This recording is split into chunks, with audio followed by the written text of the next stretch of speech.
This week we're looking at examples of a simple grammatical concept, and that concept is epexegetical infinitives. So epexegetical infinitives set limits on nouns or adjectives by either clarifying, explaining, or qualifying the scope of that noun or adjective. It's usually about an ability or authority or a need, hope, freedom, faith, things like that. So for an English example, if I say, I gave my son authority, authority is the noun that we're talking about, but there's no qualifier. There's nothing to tell us in authority in regard to what, how much authority, for how long, etc., etc. But if I say, I gave my son authority to use my fishing pole, authority is still the noun, but then to use is the infinitive that's giving us a limit.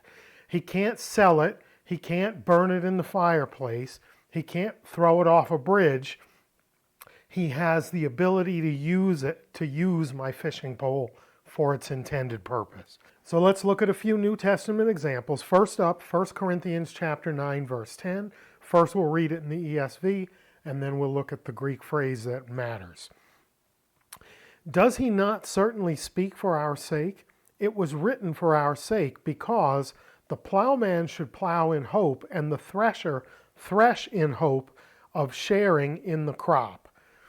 So let's take a look at the Greek. Elpide, in hope, ho arotrion, the plower plows, kai ho aloon, and the thresher, and then we're going to supply threshes, elpide,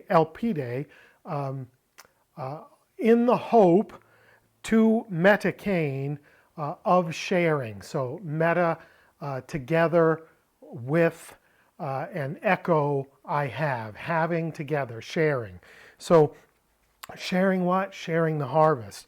So it's not an abstract hope. It's not talking about being a hopeful person, but he says that the farm worker, whether he's plowing or threshing at the beginning of the planting season or working with the harvest, does so with hope. Not random hope, not general hope, but specifically the hope that is that they're going to get a benefit from this labor that they put into it. So that eventual benefit is the clarification about the nature of the hope, not just some general hope. Moving on, Luke 24:25. And he said to them, O foolish ones, and slow of heart to believe all that the prophets have spoken.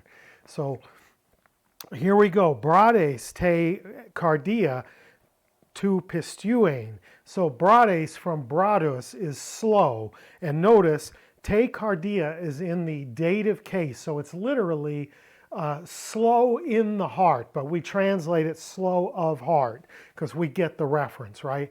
But bradycardia is a slowing of the heart that puts you in risk of dying. So that's what the word bradus means, slowing. So brades te cardia, slow in the heart, to pistuein, to believe. So what kind of slow? Not a slow pulse rate, but a hesitation to believe the words of the prophets, we're told in that verse, right? Let's move on. 2 Timothy 2, 1 and 2. You then, my child, be strengthened by the grace that is in Christ Jesus, and what you have heard from me in the presence of many witnesses, entrust to faithful men who will be able to teach others. So here we have it, hoitines, hikanoi, esontai, kai heterus didaxai. So hoitines, such or of such, like this kind of people. What kind? Esontai, shall be able, such as shall be able. Hikanoi is the able part, and esontai is the shall be part. Kai and heterus, other ones, different ones, didaskai, to teach. So Paul writes and says, entrust able men. That's what he wants them to do. Entrust able men. Able in what regard? Push-ups? No. Dancing? No. The ability to take what they have heard from Paul, communicated to the community, and to teach it to other men.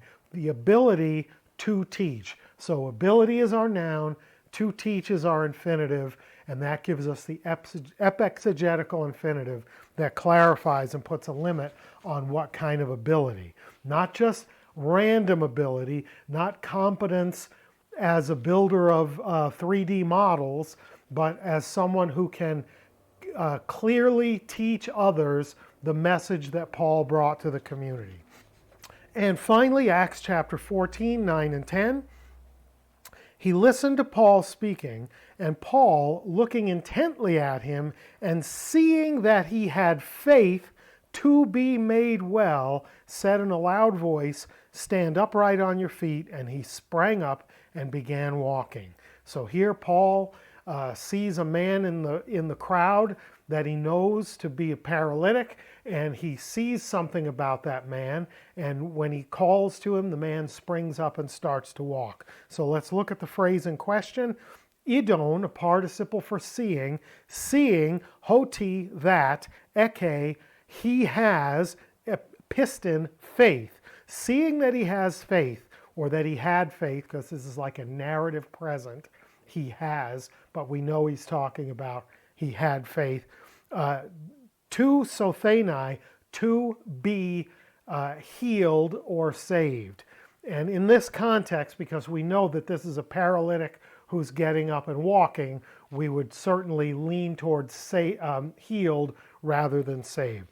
So we know Paul sees that this is a man who has faith, not general faith. He doesn't look and say, wow, I bet that guy is faithful to his wife. Wow, I bet that guy really trusts in the authorities. Paul looks at this guy and sees the kind of faith that could result in healing. He would accept that God could actually do something in his terrible situation. So he sees in him a particular quality of faith. Not just faith in the abstract, but a particular quality, the kind that would make him open to receiving this healing. Pretty wild stuff. So there you have it. Epexegetical infinitives that set limits on nouns or adjectives by clarifying, explaining, or qualifying the scope of that noun or adjective. Like in what regard, pertaining to what. If somebody has an ability to do what? For how long? In what kind of a circumstance? That's what epexegetical infinitives do. There are tons of them in the New Testament. Do some digging and see what you come up with. And after you do that, let me know what you think in the comments. So until next time, please like, share, subscribe, tell a friend, and Kars Kairene Humin, grace and peace to you.